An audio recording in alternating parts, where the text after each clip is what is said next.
Ito is 7 years ago. Sa totoo lang, nag-umpisa ako na takot ako sa aso. Okay. Pero yung bunso kong anak, gusto ng aso. So nag-start kami sa Shih Tzu, yung maliit na aso. Then, isa pa lang. Parang naawa ko. Sige, bilhin ng pangalawa. Tapos dagdag. Pero nakatira ako sa condo, so hindi rin pwede marami.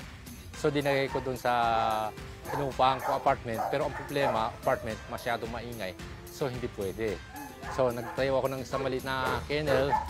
Yung nga, Ponso Kennel, pinaregister ko sa PCCI. Dandahan, dumadami ng dumadami. Ang curiosity ko, gusto ko magdala dito yung mga rare breed. Hindi lang para ako ang makakita, kundi mga kababayan rin natin, hindi lang sa picture makikita eh. Kundi, ay, ito pala yung breed nito, ito pala yung breed nito. Maraming klaseng aso, maraming klaseng ugali na yan eh. Lalo pa kung maraming kang klaseng breed. Iba-iba ang ugali niyan. Meron tayong 30 breed. Iba-ibang klase, from small to large or extra large. Hindi kami basta-basta nag-breed like puppy mill, okay. May interval rin kami. Usually, 1+1. Ibig sabihin, pag nag-breed ngayon, tigil muna sa next hit, then breeding ulit. Pero, ang kagandahan nitong rare breed, no, or kahirapan nitong rare breed, may mga time na pagpasok mo, kala mo, ay, imported, ang dali lang yan. Pero kailangan mo may root rin yan. Gaya ng pag-imported, kailangan nasa aircon muna. To a certain month, bago po pwede ilabas para ma-adapt dito sa surrounding natin. Sa breeding naman, hindi lahat na imported pagdating mo dito. Pwede mo i-breed. Meron ako, umabot na almost 4 years bago ako nakabreed. Yung excitement na, uy, nakabreed ako na itong rare breed na ito.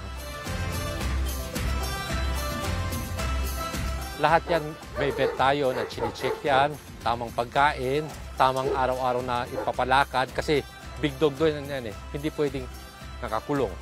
Kailangan pinapatakbo mo yan kasi yung mga bone nila.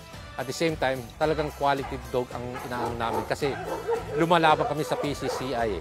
Sa PCCI, hindi lang local ang kalaban mo, kundi pati international. Like every January, talagang almost 600 to 800 dogs ang lumalaban. Doon, mapapakita mo na quality ang dog mo. Kaya pwede kang lumaban para maging champion, grand champion, and even Hall of Famer. Sa ngayon, nasa 150. Nag-umpisa ako siyempre sa isa. Gusto ko yung malaki. Pag nasa show ka, uy, ang laki niya na.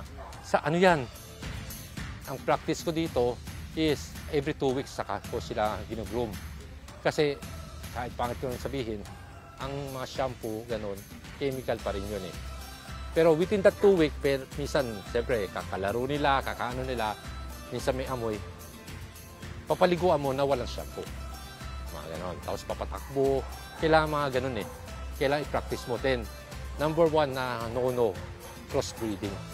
Hindi tayo sanay sa ipapakross mo kasi nandun na rin yun, baka lumabas na aso, may defect. Hindi ko sinasabing ano to eh, business to eh. It's more on a hobby. Yung nga maraming lumalabas na puppy mill. Kung puppy mill ka, talagang business ang gagawin mo. And ito is hindi maganda para sa aso. Sa akin is more on excitement, lalo rare breed. Paano magiging magandang katawan nila? Kung mag-hit man, sigurado ba makaka-breed? Ano ba kailangan nila? Then, may mga pinapasok rin ako na imported na mga para sa nila, vitamins. So, lahat yan eh. Ang vision ko dito is mag-import pa ng ibang rare breed dito. Maybe dagdagan ko ang smaller breed. Kasi pagdating sa ibang gusto magkaroon, gusto nila malitan yung pinipet talaga nila. Eh kung ganun kalalaki, hindi naman nila kaya buhatin yan eh. Diba? Then, ipatame sila. Dahil pag minsan stress ka sa trabaho, stress ka sa negosyo, talagang pumupunta ako dito. Iikutan ko, napapalaruin ko sila, makita mo sila, nawawala eh. Even for a short period of time. Pero nandito ako 4 hours. Yung 4 hours makakalimutan mo. At the same time, marirefresh ang mind mo eh. Pagbalik ka sa talagang mundo natin na nandun na lahat ng problema, minsan mas madali ang isip mo kung paano isusolusyonan mo. Kasi nakapagpahinga ka ng kahit 4 hours.